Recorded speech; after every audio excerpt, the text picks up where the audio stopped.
निवेदन रहेगा टीपीएफ मरुदरा के कोषाध्यक्ष डॉक्टर वीणा जी पगारिया।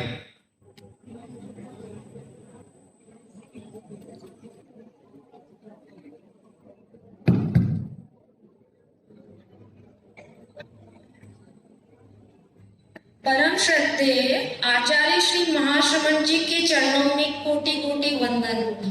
टीपीएफ के आध्यात्मिक पर्यवेक्षक मुनि रजनीश कुमार जी को वंदन। समस्त चरित्र आत्माओं को वंदन। पधारे हुए अतिथिगण, टीपीएफ के मरुदरा शाखा के पदाधिकारी एवं सदस्य और आज के हमारे वक्ता उम्मेद जी दुग्गड़ एवं समस्त श्रावक गणों का मेरा डॉक्टर वीणा पगारिया टीपीएफ मरुदरा कोषाध्यक्ष का सादर जय जिनेन्द्र। आज का यह शुभ अवसर हम सभी के लिए अत्यंत हर्ष और गौरव का विषय है। इस पावन अवसर पर आप सभी का हृदय से स्वागत एवं अभिनंदन। किसी भी कार्यक्रम की सफलता उसकी गरिमा और उसमें उपस्थित लोगों के सहयोग से ही संभव होती है। आप सभी की उपस्थिति इस कार्यक्रम को और भी विशेष बना रही है।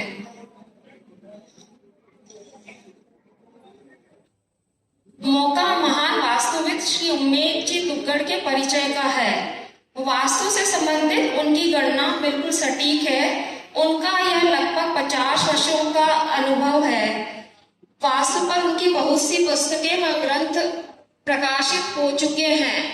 उनकी ख्याति को उनके सोशल मीडिया पर लाखों फॉलोअर्स बयान करते हैं। आज भी इतनी व्यस्त दिनचर्या में 5-6 घंटे अध्ययन में व्यतीत करते हैं। वास्तु, ज्योतिष, रमन विज्ञान, सांख्यिकी, नक्षत्र, कुंडली, योग, प्राणायाम, ध्यान जैसे विषयों पर उन्हें महारत हासिल है। इन्हें जैन धर्म के सभी संप्रदायों के लगभग 400 साधु साध्वियों को पढ़ाने का मौका मिला है। वास्तु सिंप्लीफाइड इनका यूट्यूब चैनल है। अनुभव एवं अनुसंधान, वास्तु, फेंग शुई, पिरामिडोलॉजी, स्वरोदय विज्ञान, शकुन विज्ञान, स्वप्न विज्ञान, मुखाकृति विज्ञान, चरणतल रहस्य, हस्तरेखा, तंत्र मंत्र यंत्र, शाबर मंत्र, हस्ताक्षर व हस्तलिपि, न्यूमरोलॉजी, प्रश्न परीक्षा विज्ञान, लाल किताब, बॉडी लैंग्वेज, रहस्यमय जड़ी बूटियां। प्रकाशित कृतियां वास्तु रहस्य, वास्तु बोध, मंत्र चिकित्सा, भाग्य विज्ञान, वास्तु निर्माण। सम्मान समाज गौरव जैन रत्न, ज्योतिष भास्कर राजधानी रत्न, वास्तु रत्न, साधना पांचांगुली देवी, पद्मावती देवी, देव भैरव, मणिधर वीर। धन्यवाद। हेलो, आज के कार्यक्रम में जो प्रवक्ता हमारे बीच उपस्थित हैं श्री उम्मेद जी दुग्गड़, मैं टीपीएफ मरुदरा शाखा की ओर से आपका हार्दिक स्वागत अभिनंदन करते हुए आपसे निवेदन करूंगा कि सीधा स्टेज पर आए और आज के कार्यक्रम की शुरुआत करें।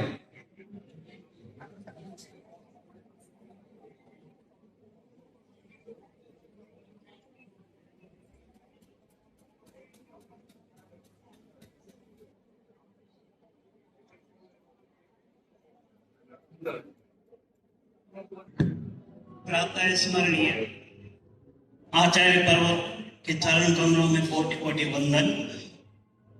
मंचासी मुनिराज वृंद और टीपीएफ के फाउंडर कह सकता हूँ आचार्य श्री की कृपा से डॉक्टर रजनीश मुनि जी, जिन्होंने टीपीएफ को कहां से कहां पहुंचा दिया। आज मुनि श्री ने मुझे समय दिया है वास्तु शास्त्र पर बोलने के लिए। यानी वास्तु शास्त्र घर के अंदर अगर आपने फॉलो कर लिया तो घर की पूरी काया पलट हो सकती है। और बड़े छोटे छोटे ऐसे सूत्र जिसमें आपको कोई बहुत ज्यादा कुछ करने की जरूरत नहीं है, सिर्फ नॉलेज की जरूरत है, उससे पूरे घर के अंदर सुख, शांति, समृद्धि, मान सम्मान, प्रतिष्ठा, आध्यात्मिक उन्नति, आत्मिक उन्नति और पता नहीं असंभव सी लगने वाली चीजें संभव हो जाती है। ज्योतिष और वास्तु में मेन फर्क क्या है कि ज्योतिष जो है वो फल सूचक है और वास्तु शास्त्र है ये फलदायक है।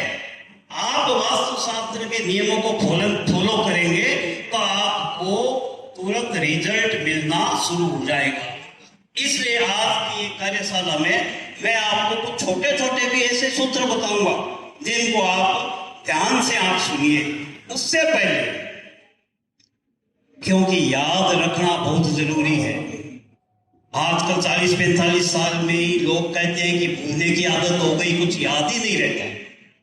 इसके लिए मैं 2 मिनट में एक चीज बताऊंगा जो आप सबको कल से या आज से ही प्रारंभ करना है। 10 मिनट, 12 मिनट, 15 मिनट अपने आप को दे लेंगे तो आपकी मेमोरी या पिट्यूटरी पिनियल ग्लैंड या दर्शन के अंदर, ज्ञान के अंदर कुछ भी शब्द यूज कर लीजिए, आपको धीरे धीरे अनुभव होगा। तो वो उसको हम बोलते हैं हाकिनी मुद्रा। कई बार आपने ये देखा होगा कि ऐसे कई लोगों को ऐसे हाथ करके बैठा हुआ देखा होगा, जैसे मुनिश्री विराजमान।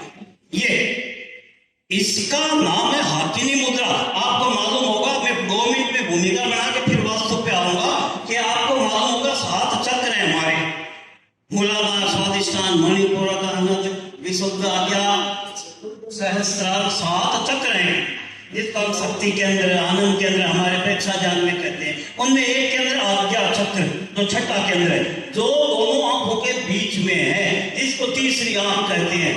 गुरुदेव के पीछे आपको दिख रहा, प्रज्ञा से देखो, तीसरी आंख।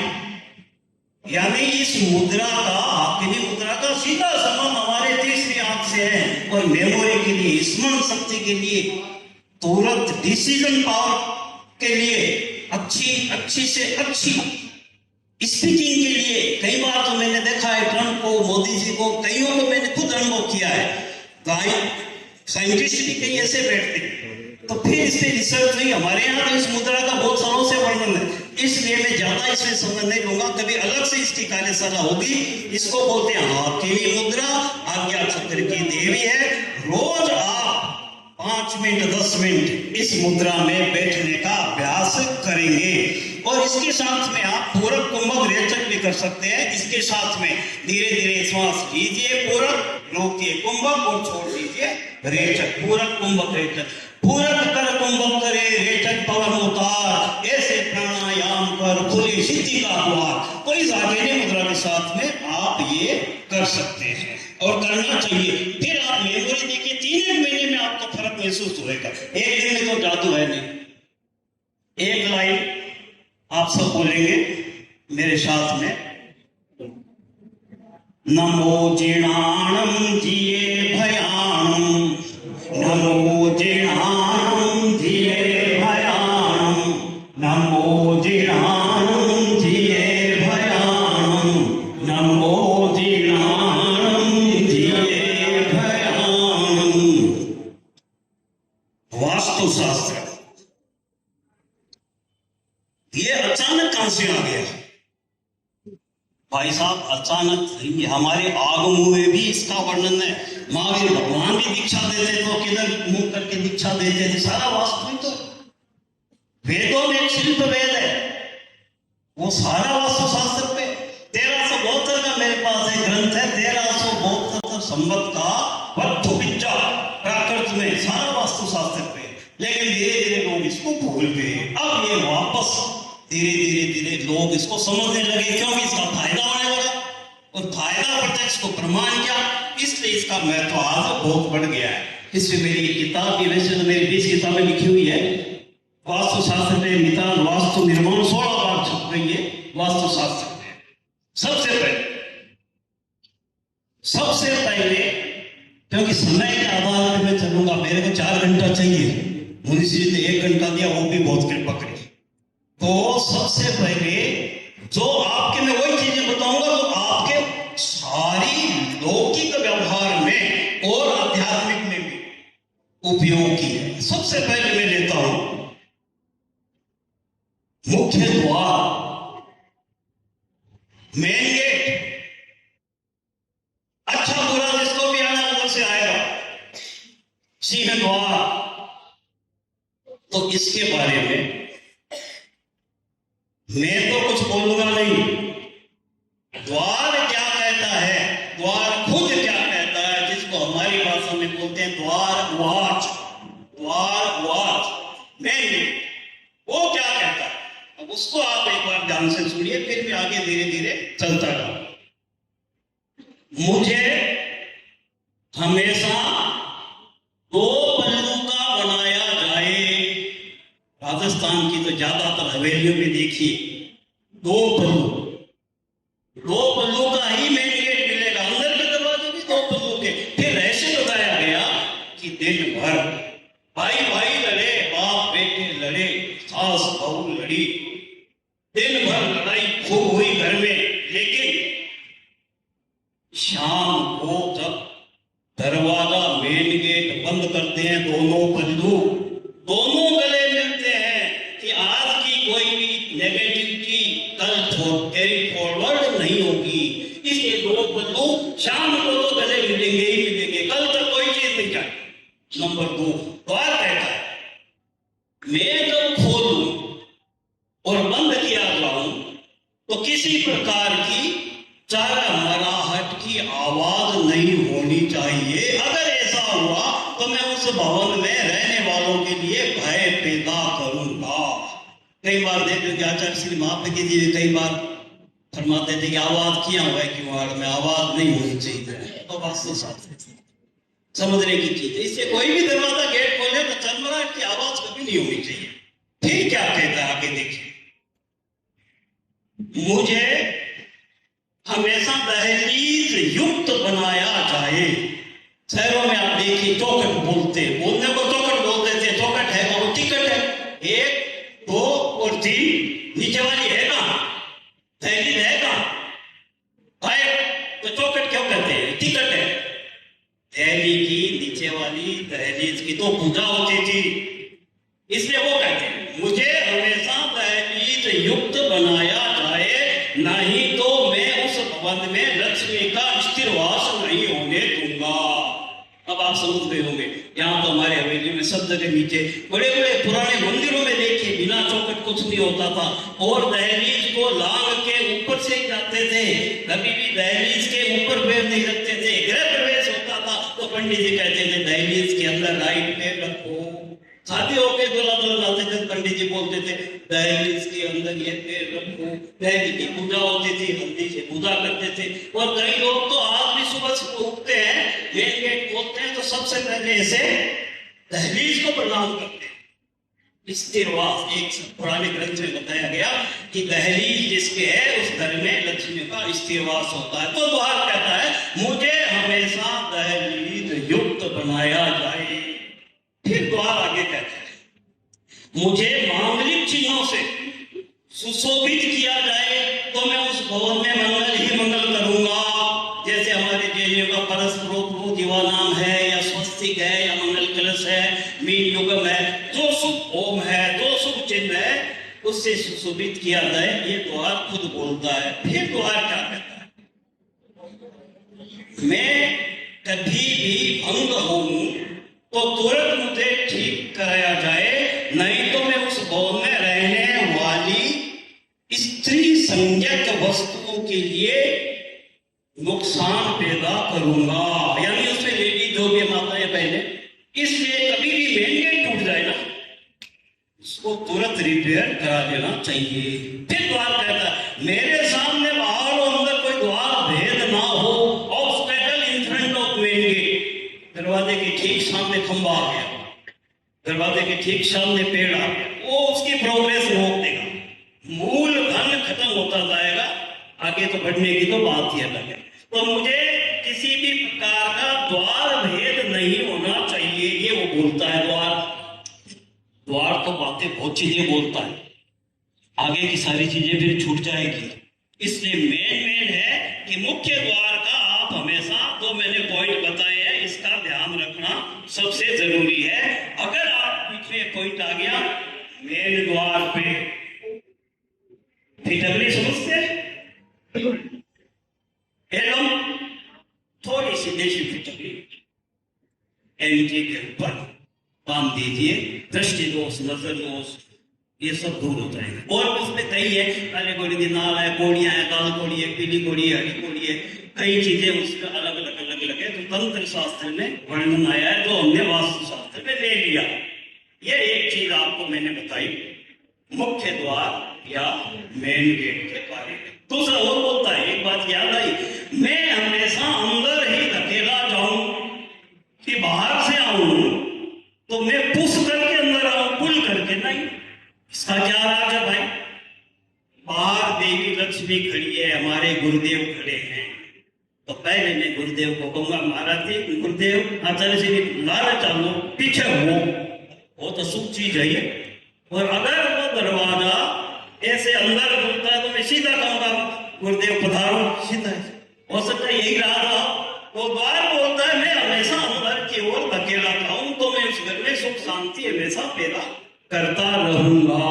फिर द्वार बोलता है मेरे दोनों पल्लू बराबर हो।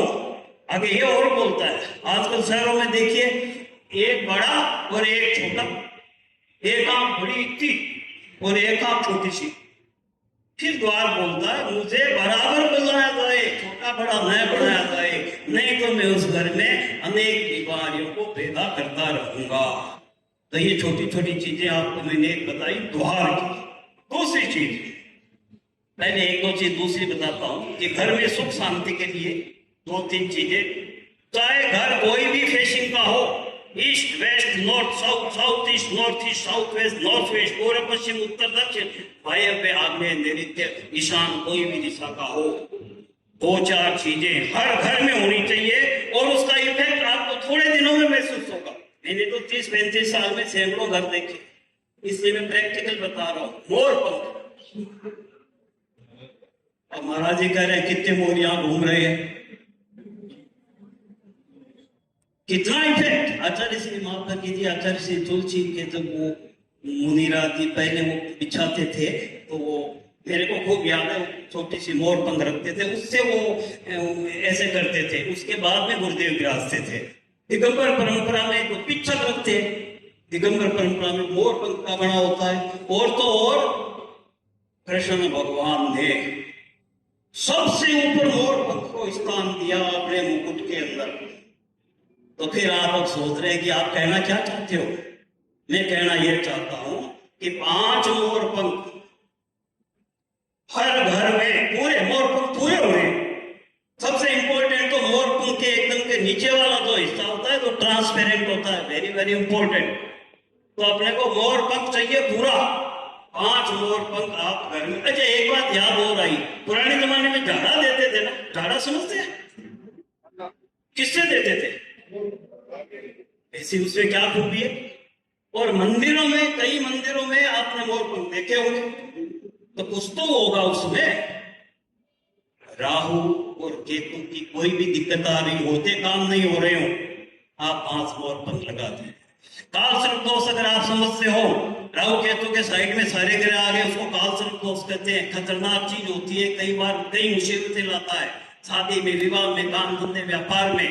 उसमें ये मोर पंख रामबाण सिद्ध होता है, इसलिए 5 मोर पंख। और एक बात, अगर 5 मोर पंख सुबह सुबह अभ्यास के रूप में पूरे घर में आप ऐसे ऊपर से नीचे करते हुए ऐसे पूरे घर में घुमा लेते, समझ लीजिए घर में झाड़ा दिया आपने, सारी एनर्जी नेगेटिव खत्म करी, तो आपको बहुत ही फायदा मिलेगा। इसलिए 5 मोर पंख आपको घर में 10 लगाए, सबसे बढ़िया है। और मैं तो कई महाराज जी के पास भी मैंने देखा है कि मोर पंख तो गुरु जी को कड़पते हैं, महाराज जी रखते हैं, जब आचार्य श्री पे रखते थे, तो कुछ तो होगा ना उसमें। तो होगा तो आप लगा के देखिए, थोड़े दिनों में आपको कुछ तो लगेगा कि कुछ तो शांति है। तो ऐसे में अभी 5-7 चीजें और बताऊंगा, बीच में मैं आपको इम्पोर्टेंट, क्योंकि समय बढ़ता जा रहा है ना, दूसरी चीज में सबसे इम्पोर्टेंट रसोई जो हमारी है, फाइनेंशियल पोजीशन, आर्थिक स्थिति और हेल्थ रसोई के ऊपर डिपेंड करता है। तो सबसे पहले तो रसोई होनी कहां चाहिए? शायद बहुतों को पता हो कि साउथ ईस्ट में, यानी दक्षिण और पूर्व के बीच में अगर रसोई है, श्रेष्ठतम माना गया है, जिसको अग्निकोण कहते हैं, अग्नि देवता का वास कहते हैं। नहीं संभव है पूर्व में बना लीजिए, कई बार संभव नहीं होता, ईस्ट में ले लीजिए। लेकिन खाना बनाते टाइम हमेशा ईस्ट की ओर मुंह रखिए माताएं बहने। तो फिर आप देखिए कि कभी भी एड़ी में और कमर में दर्द होने की संभावना कम हो जाएगी, रोगों का प्रकोप कम हो जाएगा। तो पूरब की ओर आप मुंह रखिए। तीसरी चीज है कि घर में लड़ाई झगड़े क्लेश होता है, क्रोध बहुत आता है लोगों को, तो फिर गैस के चूल्हे के पास में फिल्टर रख दिया पानी का, आगर पानी की दुश्मनी, और वो पानी पिएंगे तो फिर बोलेंगे जी बच्चा चिड़चिड़ा हो गया, गुस्सो बहुत करे, तो फिल्टर हटा कुशान में रखो, बस देखो थोड़ा दिन में फर्क लाग। यानी चूल्हा और फिल्टर दोनों आसपास कभी भूल के भी नहीं रखना चाहिए।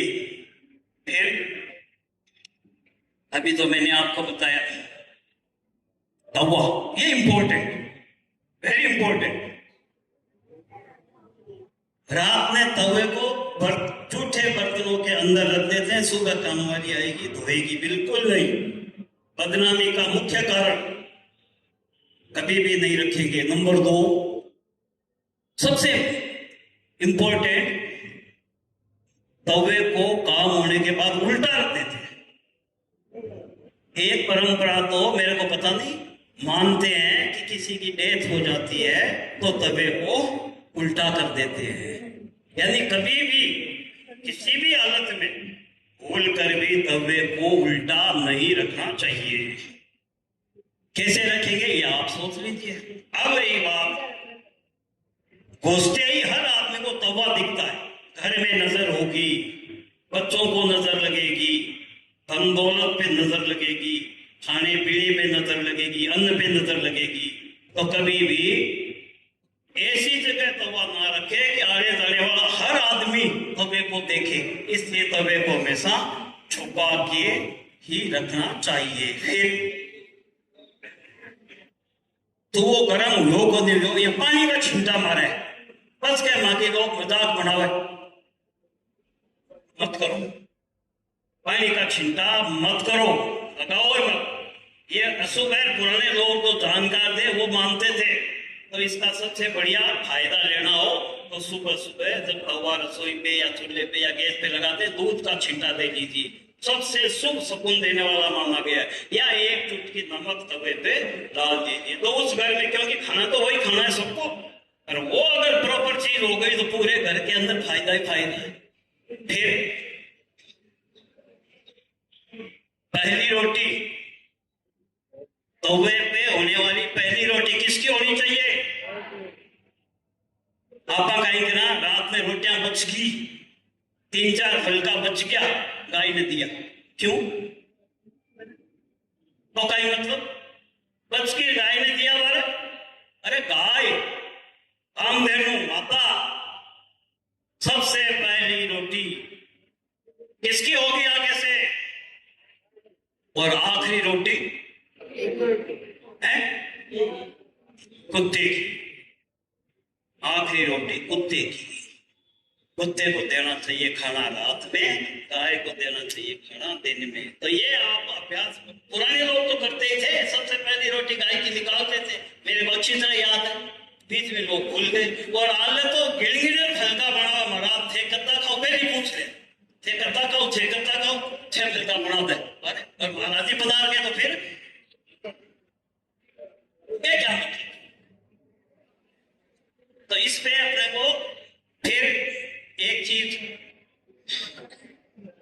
सबसे बड़ी चीज जो है रसोई के अंदर, कई बार देखते हैं कि काले ग्रेनाइट के ऊपर गैस का चूल्हा रख देते हैं, वो निराशा पैदा करेगी, इसलिए काले ग्रेनाइट का स्लैब कभी भी नहीं लगाना चाहिए। घर में अशांति पैदा होगी, निराशा पैदा होगी और आलस पैदा होगा, तो वो नहीं रखना चाहिए। अब कई सोच रहे हैं कि है हमारे तो तोड़ा नहीं सकते, तो क्या करें, वो बाद में प्रश्न उत्तर में उसका जवाब दूंगा। तो ये मैंने आपको थोड़ी चीज आपको रसोई के बारे में आपको ये बताई है। अब हम आगे आते हैं तो बहुत इससे भी ज्यादा इंपॉर्टेंट है। अगर हमारी उम्र 75 साल, क्या 100 माने, मान रहे तो कम क्यों माने, 100 साल माने, तो 1/3 कितनी हुई, वो तो सोने में जाती है। अगर आपके सोने की जगह बेडरूम कह दीजिए, सही है, प्रॉपर है, हर चीज उसमें व्यवस्थित है, तो आप हमेशा नई ऊर्जा लेकर ही सुबह उठेंगे। उसमें आपको 5-7 पॉइंट आपको ध्यान रखने के। सबसे पहले बेडरूम में कभी भी लुकिंग मिरर पर भूल के भी नहीं होना चाहिए। फिर कहते हैं डिप्रेशन होने लग गयो। डिप्रेशन का मुख्य कारण चाइनीज लोग भी इसको मानते हैं। लुकिंग मिरर कभी भी बेडरूम में नहीं होना चाहिए। नंबर 1, डबल बेड को क्या करते हैं, बेड शीट उठाते नहीं, सिंक वाला झाड़ू लाया, सिंक वाला फिर क्या बने को नहीं, तो बेटे सवा महीने थे झाड़ू साफ पर बेड शीट उठा साफ कर, तभी न थे झाड़ू मार और पच के मानो तो बड़े को नहीं सुनची कहीं तरह कहते भी बेडशीट ने बेड ने झाड़ू नहीं झाड़ू चाहिए। फिर काली बेडशीट कम यूज करो, बहुत जरूरी हो। कालो रंग जो है बेडरूम में वो ठीक नहीं बनते। आजकल कहीं शहरा के मायने बॉक्स वाला पलंग हुआ, बॉक्स वाला वो है ना, है सामान रखने जगह चाहिए, बीमा बर्तन भरते हैं बच्चे हुए खड़खड़ खड़खड़, बर्तन खड़खड़ कराए तो थे अभी ऊपर सोई वो खड़खड़, तो खाली बर्तन तो देखो हमारे तो हम चाहिए, बहुत जरूरी है। तभी मत कपड़ों या कोई चीज भरे फिर रखो, नहीं तो दिन भर खड़खड़ खड़खड़ उसी। फिर एक बात और है कि आप 2 6x3 का 2 बिस्तरा हुआ है, एक ले लो, 20 की खाई पाटो, फिर देखो बड़ा कौन बना। एक बाद में सुपारी काटनी है, भिंडी सुधारनी है, जेठे सोमी के ऊपर बैठे सुपारी काटे, सब्जी सुधारे, तो बहुत तो था ओरा ही तो बना है ना, या आपने ओरा या कमरा को भी ओरा बनी, और बिस्तर तो वह सोड़ा को पड़ते सुपारी काटो और वे सब्जी सुधारो, भिंडी काटो, बिल्कुल नहीं करने चाहिए। फिर डाइनिंग टेबल पड़ी है कि वह ठीक लिया खानो ठीक खा लिया, बेडरूम में बेड के ऊपर तो बात खाना की जगह आएंगे, कोई पूजा की जगह पूजा करो, सोच की जगह सोच करो, डाइनिंग जगह पूजन करो, और बेड है देखो सोनते ही तो बट सो बटैया का काम क्यों करो। फिर एक चीज और है जो बहुत इंपॉर्टेंट है कि संवादना सिरानो तुमने रखना। आपने आगम में तो पूरब ने श्रेष्ठ मानते हुए आयो है मारा साहब, पूरब ने आगम कमाई आयो एक जगह में पट्यो तो न्यू सही है। दक्षिण साइंटिफिकली क्या आपने नाभिक को ऊंचो महाप्रकृति को विश्लेषण करियो, नाभिक का ऊंचो पॉजिटिव, नाभिक का नीचो नेगेटिव, ऊपर सोवा पॉजिटिव और नेगेटिव अट्रैक्ट होएगा, या इन्हें आप नॉर्थ में रखते हैं तो पॉजिटिव रिपल्स करेगा, नींद नहीं आवेगा, ये सब चीजें महाप्रकृति एक बार बहुत अच्छा विश्लेषण करियो। यानी कहना को सोबत है कि एक बात के सोवा सिरानो है दक्षिण का निराश चाहिए, नहीं संभव है पूरब में भी। आध्यात्मिक रूप को पूरब भी श्रेष्ठ मान्यो। फिर संवादना पग अपना एंट्री गेट का नहीं क्या तो की का हुआ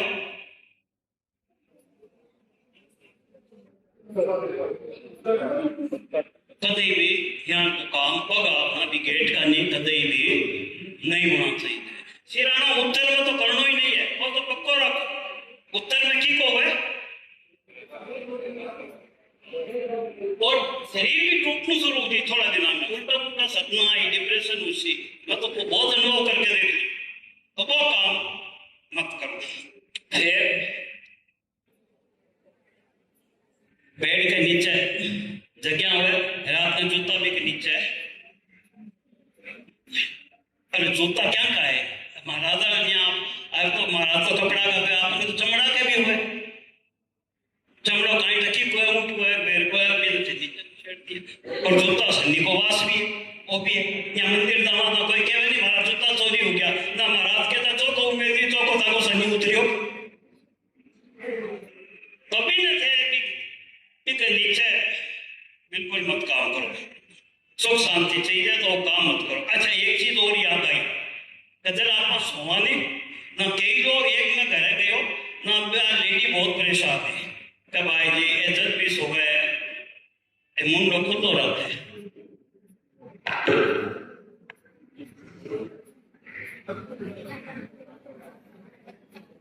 वो कोई सुना को तरीका कान के संदार जाओ मन को यहाँ तो कौन समझे थे एक दिन प्लास्टिक की छिपकली लाया असली तो आप जेनिया देखो मैं क्या कौन सी पिया की बोल एक बार और एक जना मैं और गया था कह ये सोए ना छाती ने जकड़ सोए देखिए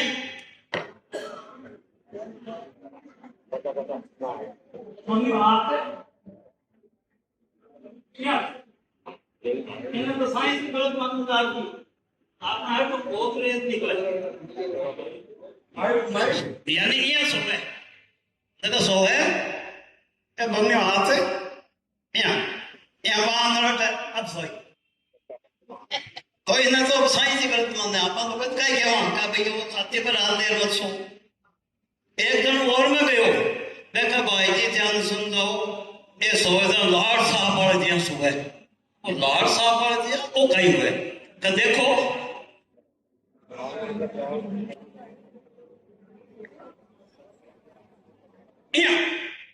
अरे 10 मिनट तो सो लो कोई बात को नहीं रात भर से यही सुनता रहो ना मानो को तुम्हें समझायो साव बढ़िया थे क्यों कि सोना को साव बढ़िया तरीको किस्यो बाइना स्वर भोजन करे पावे पीवे नीर बाई करवट सोता निरोग रहे शरीर। अगर आप स्वर विज्ञान समझते हैं तो हम राइट करवट सोएंगे तो चंद्र स्वर चलेगा, लेफ्ट करवट सोएंगे तो सूर्य स्वर चलेगा। लेफ्ट करवट सोने का रात को बताया गया है ताकि सूर्य स्वर ज्यादा से ज्यादा चले। एक जगह तो यह बताया गया दिन को तो चंदा चले रात चलावे सूर जो कोई ऐसा जतन करे उम्र होए भरपूर। तो यह अभ्यास आपको रात को लेफ्ट करवट सोने की आदत डालनी चाहिए। अगर 7 घंटा सोते हैं तो 4.5-5 घंटा तो कम से कम ऐसे सोना ही चाहिए। बीच में एक बात और याद आई 165 साल का चीनी यात्री 165 वो उसको तो पत्रकार ने पूछा कि इतनी लंबी आयु का राज क्या। दो इतनी छोटी चीजें बताई तो हमारे मुनि श्री तो कब से बता रहे हैं, आचार्य महापरिधि प्रेक्षा ध्यान में कब से बता रहे हैं, लेकिन हम सुने और इधर से सुने दोनों कानों का उपयोग किया और इधर से निकाल दिया। वो क्या कहता है अभी मैंने 7 चक्र बताए ना, मूलाधार स्वादिष्ठान 7 चक्र बताए, सातों यहाँ है नहीं है, ये तो बताया गया है कि नाभि में है, नाभि में नहीं जोड़ा हुआ रीढ़ की हड्डी से नाभि से है सारे नाभि में नहीं है रीढ़ की हड्डी में, वहां से नाभि तक यहां से यहां तक। तो वो कहता है मैं जब भी बैठता हूं सीधा बैठता हूं। महाप्रिय जी तो बहुत बार फरमाते थे सीधे बैठो, और दादाजी तो कोई टेढ़ो बैठे तो या कान मारता अरे सीधो बैठो, तो कोई तो राज हुआ उसी। तो वो बोलता है कि मैं जब भी बैठता हूं एकदम स्ट्रेट बैठता हूं। दूसरी चीज मैं सांस लेता हूं नाभि तक और फिर नाभि से ही छोड़ता हूं, यानी 8 या 9 सांस 1 मिनट में। हम तो जनरली 15-16 लेते हैं, वो 8 या 9 सांस लेता है। तो हमारे से तो डबल उम्र हो गई 80, हम अपनी मान ले तो 80 160। 2 छोटे से फॉर्मूले वो यूज करता है। देवराव बाबा भी 250 साल की उम्र बताते हैं देवराव बाबा की। उनको जब रात पूछा गया तो वो यही बोला तो हमारे यहाँ भी मैंने दुआ सुनाया कि दिन को तो चंदा चले रात चलावे सूर, सब कोई ऐसा जतन करे उम्र हो भरपूर। वो इसका अभ्यास करते थे। मैं मिल के आया था वृंदावन में, पेड़ के ऊपर मचान बना कर रहते थे। वो MP MLA जाते रहते थे, वो आशीर्वाद टांग से देते थे। ऐसे मचान पे रहते थे तो नीचे ऐसे तो अपने टांग ऊपर रखते थे। तो मेरे कहने का मतलब ये है कि बेडरूम की ऐसे बात चल रही थी तो सोने का श्रेष्ठतम तरीका तो मैंने आपको ये बताया है। तिजोरी कहाँ पर रखनी, कैसे रखनी, धन की बरकत हो। सबसे पहले तो जाके उत्तर खुले तिजोरी धन बरसे बोरी का बोरी, यानी तिजोरी का मुंह किधर खुलना चाहिए, कुबेर किधर विराजते हैं। पहली चीज कि उत्तर की ओर खुलना चाहिए। मैं एक बार हमारा भाई जी बैठा बान बताया महाराज का सानिध्य में प्रवचन हो, मैं क्या भाई उत्तर में तिजोरी खुलनी चाहिए, बाकी खुल रही दक्षिण में ना। 11 बजे रात में गया तो नौकर ने सामने बुला के जल्दी आओ तिजोरी उत्तर के मुंडाली करो, आप तो दक्षिण का मुंडाली है। उम्मीद की धन भरो रे कमी कदी बनी हो, उत्तर में फेस रात ही कर दियो। सुबह 11 बजे फोन आवा मार्ग ने उम्मीद ही में तो रात में ही नॉर्थ फेसिंग कर दी, लेकिन हाल ही में बतो ये जतो काल हो अभी मैं मारी का ही करती। एक दिन में अगर छप्पर फाड़ी तो पहले मैं मारो छप्पर कौन पड़ो, धीरे धीरे धीरे धीरे थाने बरकत खुशी आप की बात है। नंबर 2 तिजोरियां कई बार बद गया हिला टिक भी गावे। पुराना दादा परदादा कभी तिजोरी ने डिगन बोल देता, लकड़ी की नीचे चिप लगाता, तो कभी भी तिजोरी डगमगानी नहीं चाहिए। तिजोरी का द्वार टॉयलेट के गेट के सामने कभी भी नहीं खुलना चाहिए। बीम समझते हैं, बीम जैसे अभी महाराज जी तो बीम को बचा के बैठे हैं, ये जैसे बीम होती है, बीम के नीचे तिजोरी कभी नहीं रखे, बीम के नीचे कभी नहीं सोए, बीम के नीचे कभी ऑफिस की चेयर नहीं रखे, बीम के नीचे बच्चों की पढ़ाई का टेबल कभी नहीं रखे।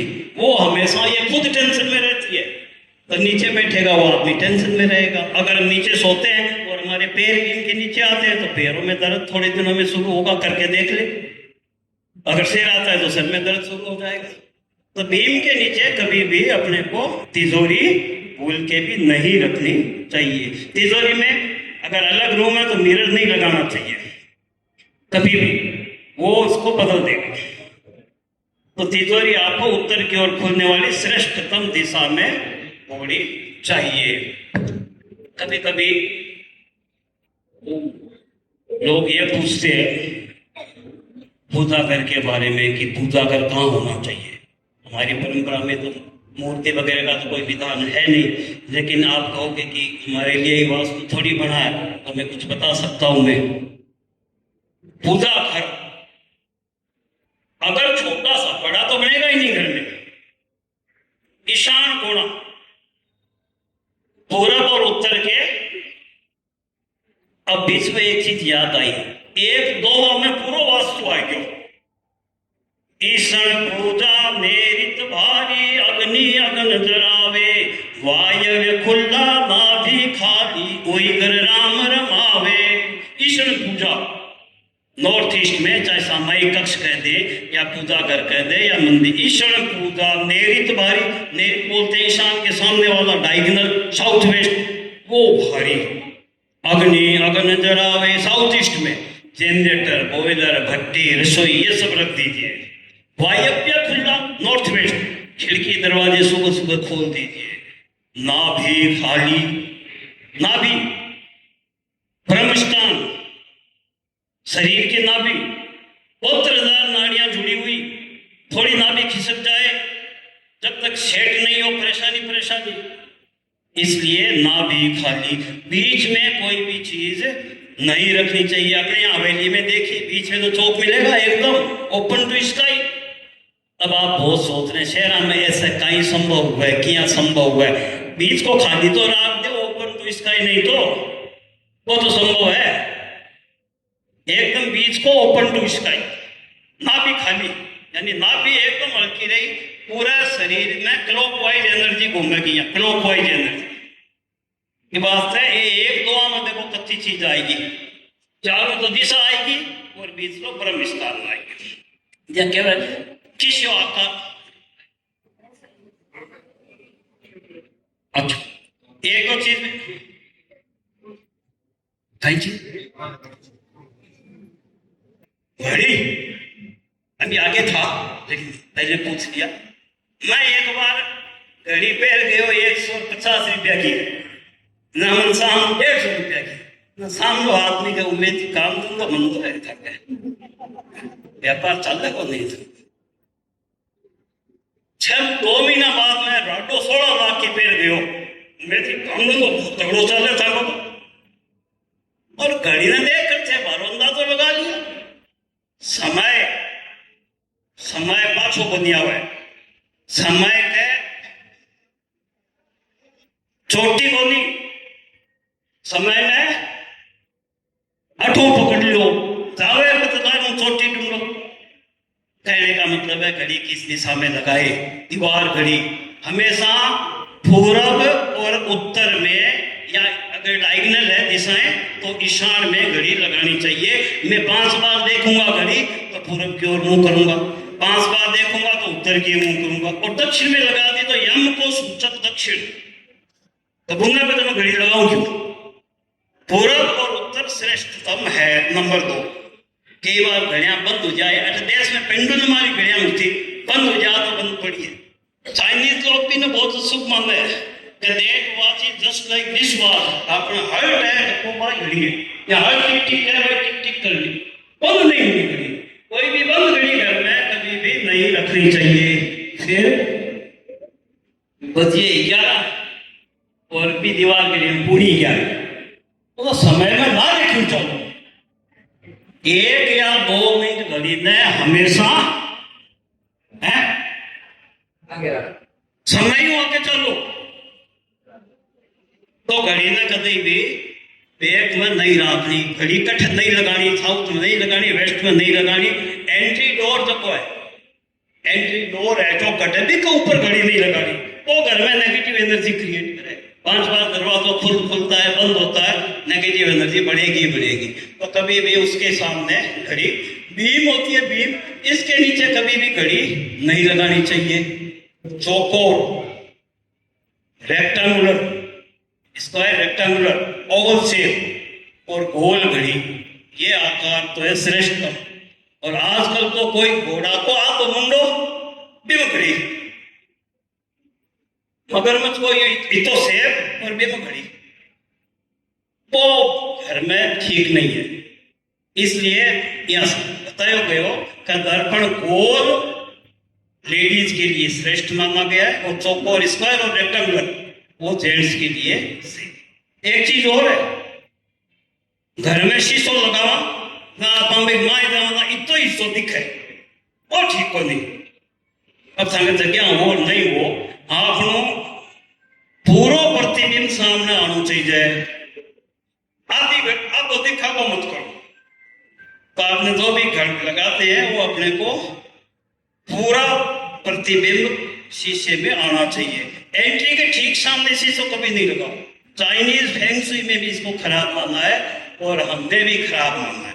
एक दिशा को छोड़कर, अगर आपका एंट्री गेट साउथ वेस्ट है, नैऋत्य दिशा, नरक द्वार है, तो सामने मिरर लगा के दिशा उसकी पलट दो और ईशान करो। ईशान हो गई, पलट से नैऋत्य पलटा तो ईशान हो गई। खाली एक साउथ वेस्ट एंट्री है तो आप भले सामने मिरर लगा दो, बाकी कभी भी मिरर फुट्योड़ो, मिरर शीशो फुट्यो, भाग फुट्यो।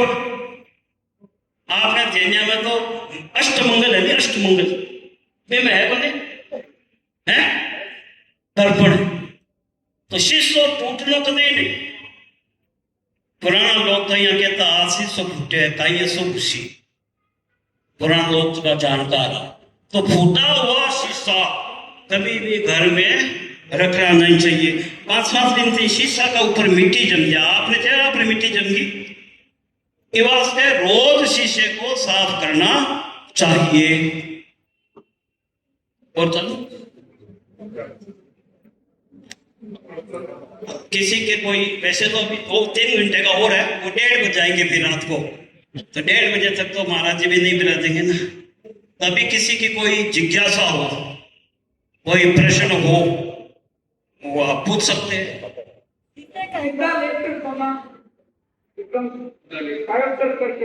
उल्टा लेट कर सो,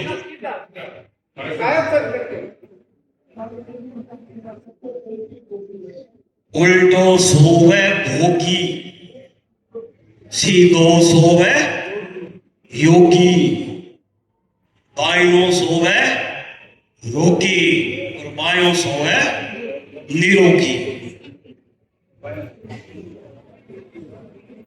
और किसी को कोई पूछना हो? बंद नहीं होनी चाहिए घड़ी तो घड़ी मतलब बंद घड़ी ठीक, एनर्जी नेगेटिव क्लॉट करे, क्लस्टर में आएगी बात चीज तो बात ठीक नहीं।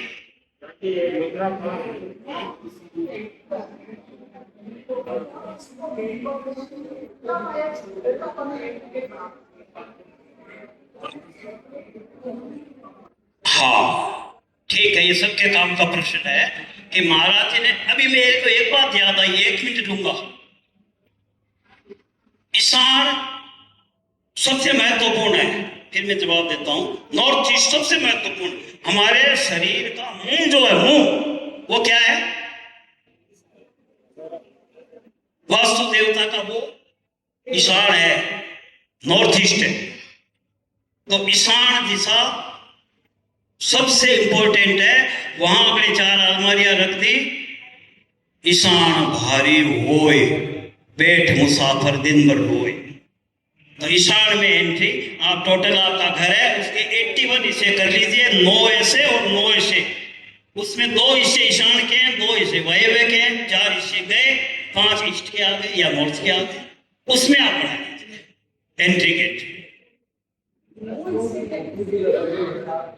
हाँ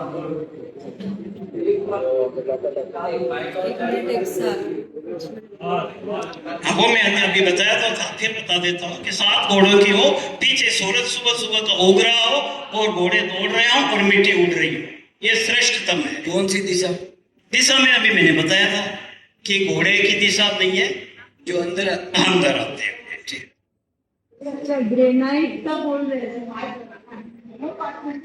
छोड़ना है या 3 बार छोड़ के एंट्री बनानी है? हैं? क्या? जैसे हमने 9 पार्ट बनाए, ईशान कोण के 9 पार्ट में से 2 पार्ट छोड़ के एंट्री बनानी है या 3 पार्ट? उसमें आपका डिग्री देख लीजिए, 360 डिग्री है, 45 डिग्री की एक दिशा, 45 45 90 की 2, 90 90 180 180 180 360, 360 पृथ्वी घूमती है। 8 दिशा को 360 में बांट दिया, उसमें 2 हिस्से ईशान के पूर्व की ओर, उत्तर की ओर नहीं, पूरब की, हाँ छोड़ के अपना गेट छोड़ के एंट्री। जय जिनेन्द्र। ग्रेनाइट ब्लैक कलर का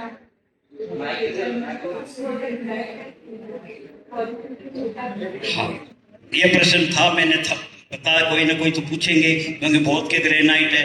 यहाँ कोई बच्चों है था को गौरव बच्चों ठीक से कहीं करो है काली टिक्की को कालो चुप्पो तो को ग्रेनाइट है कि चारों ओर धोली एक पेंट की चारों ओर कर देते बस है, आता हुआ होना चाहिए बस दिशा में। शुभ प्रसंगों और घरों में गणेश जी की जो तस्वीर लगती है ना, तो उसका मुंह और शरीर किस तरह की तस्वीरें रखनी चाहिए घरों में या शुभ लग्न पत्रिकाओं में वगैरह, वो कौन सा फोटो प्रिंट करना चाहिए? पहले बात तो है 3 गणेश जी घर में, 3 गणेश जी की भोग जाके पूजे, 3 गणेश मुख्य घर चिंता प्रवेश, कि कोई भी घर में मंदिर में 3 गणेश जी नहीं होना। नंबर 1 हमेशा सीटी गणेश जी लो बैठेड़ा, यानी डांस करता नहीं, मैं घर में डांस करी फेर थे क्यों कहीं डांस करता हुआ गणेश जी आवे वे मत लो, खड़ा गणेश जी मत लो, सीटी गणेश। अब प्रश्न पैदा हुए कि सूंड बांकी राइट में घुमेड़ी हुआ है तो लेफ्ट में घुमेड़ी हुआ है। अगर ते पूजा घर में रखो जहाँ तो राइट में, और ते बाहर लगाओ एंट्री के ऊपर आके पीछे लगाओ तो थे कोई सी भी ले की पूजा तो नहीं है। लेकिन एंट्री पर हमेशा 2 गणेश लागे, एक बाहर एक भी back, back to back. Ganesh ji की पीठ नहीं हो रही, दरिद्रता गणेश जी के पीठ में, तो इधर भी लगी और एक पीछे लगी, बाहर भी देखेंगे और हमारे घर में भी देखेंगे, ऐसे गणेश जी होते। बाकी आप चूहे वाली लगा दे, फूल वाली, लड्डू वाली लगा दे, वो तो कोई सी भी ले। सादर जय जिनेन्द्र, मुनि श्री को वंदन। मैं ये जानना चाहता हूँ कि जैसे पूजा घर बनाते हैं, घर के नॉर्थ ईस्ट में पूजा घर बनाया, उसका कुछ हिस्सा घर से बाहर है, तो वो कैसा अशुभ होता है या अशुभ होता है? पूजा घर का कुछ हिस्सा घर से बाहर, ये कई तरीके से हो सकता है। कैसे कि एक बालकोनी में थोड़ा सा निकाल देते, जैसे बालकोनी है, कमरा छोटा है या जो भी है, उसमें से थोड़ा सा हिस्सा बालकोनी में बाहर, ये चीज ठीक नहीं है, ये घर से बाहर हो गया। और मंदिर कभी भी घर से बाहर होना ही नहीं, वो घर के अंदर अंदर ही होगा। ओ महाराज, और किसी को कोई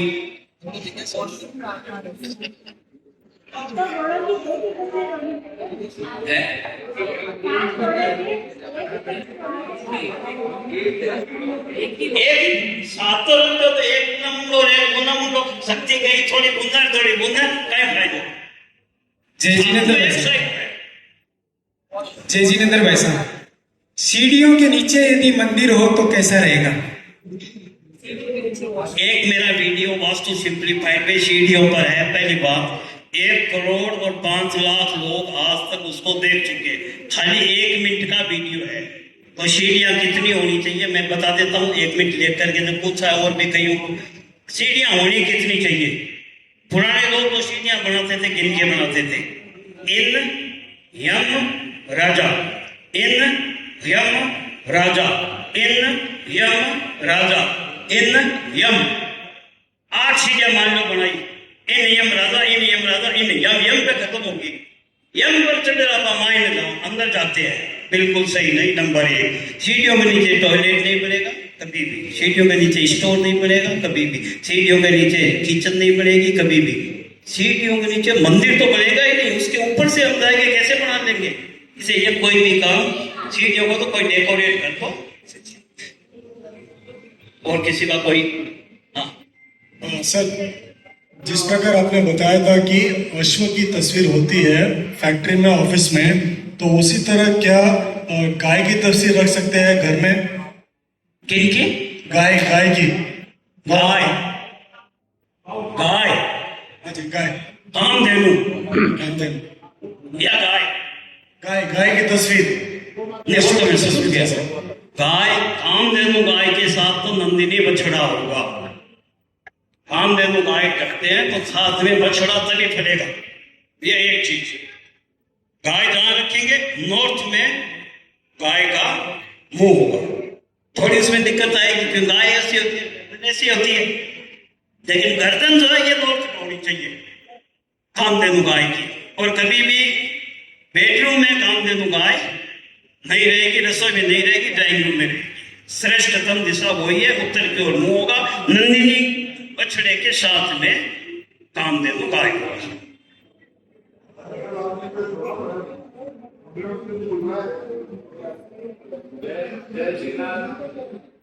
सुनाई नहीं दिया?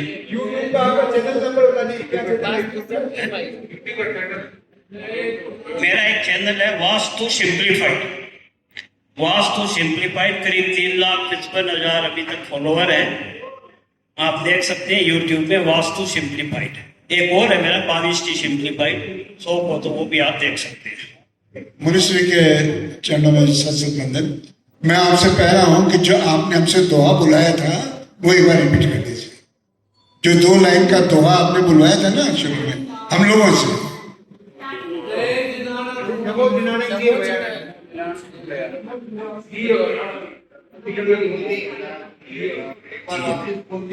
दिनानम जिये भयानम, जी ये, हाँ जी ये से यज्ञ वाला ये, नमो दिनानम जिये भयानम। पहला तो मैंने वही था, लेकिन कभी ऐसे उच्चारण हो जाता है।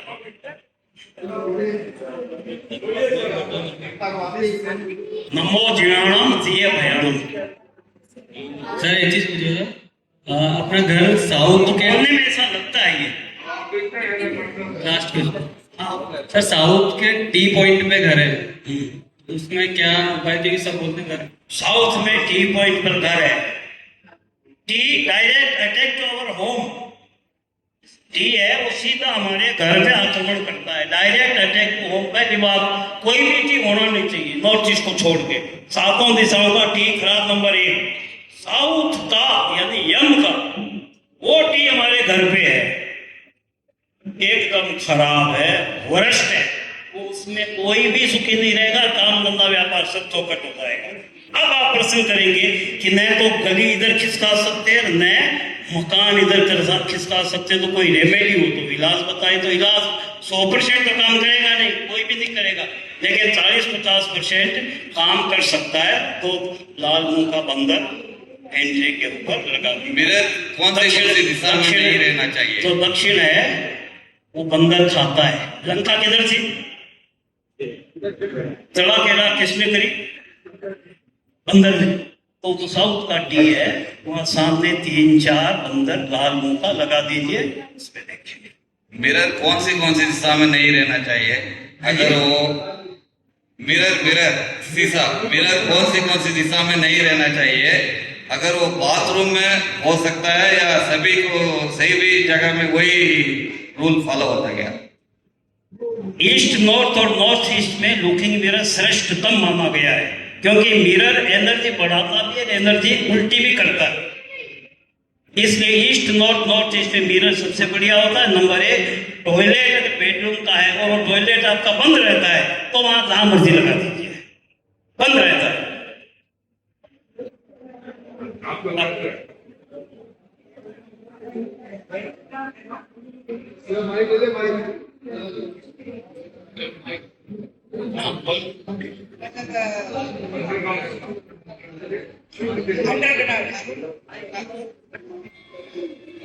मास्टर रूम में नीचे और किचन में नीचे, मैं तो सही बनूड़ा घूमो, लेकिन अंडरग्राउंड है नीचे। बेडरूम सही बनेड़ो है, किचन सही बनेड़ी है, लेकिन नीचे आपको बेडरूम में लेकिन कोनो कट्टू गया का घरों 5 कोना है। 5 कोण का भवन रचे, कह विश्वकर्मा कैसे बचे।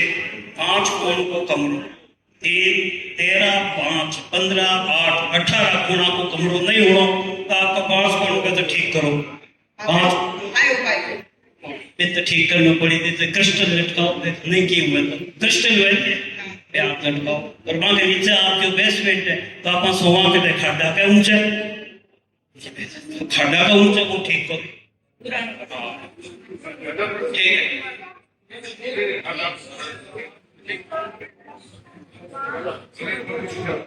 उसके हमारे सारे टॉपिक थे, तो अब मैं ये बता दूं कहाँ नहीं हूं। हाँ, नहीं सुबह निकल गई। मैं ये बता देता हूं, आपने पूछा कहाँ होना चाहिए, तो इसको तो छोड़ दे, कहाँ नहीं होना चाहिए। ब्रह्म स्थान में टॉयलेट कभी भी, ईशान में टॉयलेट कभी भी, सीढ़ी के नीचे टॉयलेट कभी भी, रसोई के ठीक सामने टॉयलेट कभी भी, मंदिर के ठीक सामने टॉयलेट कभी भी नहीं होना चाहिए। अब हम मुनि सिद्ध, हाँ, अगर बेडरूम के अंदर मंदिर हो तो? रूम के अंदर मंदिर हो, क्वेश्चन इनकम्प्लीट। अगर छोटे बच्चों का है, हाँ, छोटे बच्चे का देखो 13-14 साल से ऊपर के उसमें कोई रहते हैं, 13-14 साल से ऊपर की लड़की या एडल्ट मंदिर नहीं होगा। उससे छोटे बच्चों में है तो अगर सही दिशा में तो कोई मना नहीं है। किचन नॉर्थ में तो नहीं। फिर आग नॉर्थ में जलाना, लक्ष्मी जलाना, तो वो तो ठीक करो या अंदर से ठीक करो। अब हम थोड़ा मुनि से बहुत इंपॉर्टेंट चीजें सुनेंगे। मैं तो बोलता था सुबह तक। डॉक्टर उत्तर होना तो नॉर्थ चाहिए है, तो पता नहीं। वास्तु के हिसाब से हाँ, एक प्रश्न है। वास्तु के हिसाब से जैन तेरापंथी का मंदिर कैसा होना चाहिए? जैन तेरापंथी धर्मावलंबी का मंदिर कैसा होना चाहिए? जैन तेरापंथी का मंदिर कैसा होना चाहिए? तो हमारी परंपरा में तो मंदिर, हमारी परंपरा की बात करें तो मंदिर घर में मूर्ति को भगवान की, देवों की देवी होनी नहीं चाहिए। हमारी परंपरा की अगर बात करें तो हाँ, एक आप स्थान बना सकते हो जिसको कहते हो सामायिक स्थान, सामायिक प्लेस, या ध्यान के अंदर, ऐसा आप कर सकते हो। लेकिन मंदिर तो हमारी परंपरा या नहीं बोल सकता। गैस चूल्हे के नीचे तवा रखते हो तो सही है ना, गलत नहीं है ना? गैस चूल्हे के नीचे तवा रखना सही है? हाँ, बिल्कुल नहीं। तवा ऊपर करो, तवा के नीचे खिसका हो, बिल्कुल। अब हम मुनिश्री ने जो इतना टाइम दिया, मैं तो कहूँगा 13 पंथ प्रोफेशनल फोरम खंड जी ने 13 पंथ नींव रखी, बीज रखी, और टीपीएम की बीज रखने वाले गुरुदेव की कृपा से 10-20 और आज इतनी शाखाएं टीपीएम की, तो जितना हम इनके अनुमोद वो करें उतना ही कर रहे हैं। अब मैं मुनिश्री से निवेदन करूँगा,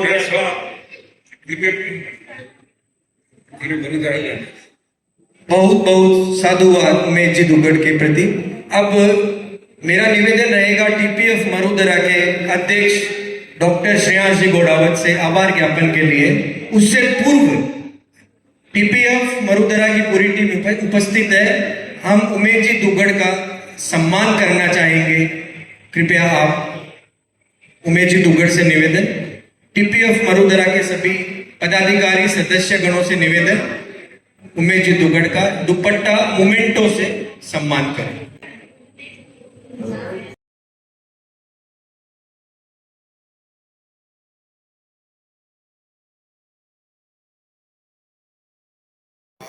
टीपीएफ के आध्यात्मिक प्रवेशक मुनि रजनीश कुमार जी का आभार, समस्त चरित्रात्माओं का आभार, पदाधिकारी अध्ययन टीपीएफ मरुदरा शाखा के पदाधिकारी सदस्य और आज हमारे वक्ता श्री उमेश जी दुग्गड़ एवं समस्त श्रावकगणों को मैं श्रेयांश गोड़ावत अध्यक्ष आभार व्यक्त करता हूँ। आज के इस सफल और गरिमामय आयोजन के समापन अवसर पर मैं हृदय की गहराइयों से आप सभी का धन्यवाद व्यक्त करता हूँ। सबसे पहले मैं हमारे मुख्य वक्ता श्री उमेश जी दुग्गड़ का विशेष आभार व्यक्त करता हूँ, जिन्होंने अपनी उपस्थिति से इस समारोह की शोभा बढ़ाई और अपने प्रेरणादायक विचारों से हम सभी को लाभान्वित किया। मैं आचार्य श्री महासमंद के योग से प्रवास व्यवस्था समिति लाटू सभी सहयोगियों, कार्यकर्ताओं एवं सभी लोगों का भी हार्दिक धन्यवाद करता हूँ, जिनके अच्छे प्रयासों से इस कार्यक्रम को सफलतापूर्वक संपन्न हो पाया है। साथ ही मैं सभी उपस्थित श्रावकगणों जिनकी सहभागिता और उत्साह से आयोजन यादगार बना के दिया गया है। अंत में मैं यही कामना करता हूँ कि सभी इसी प्रकार के मिलकर आगे में ये ऐसे सफल आयोजन का हिस्सा बनते रहें। इसी के साथ वाणी को विराम देता हूँ।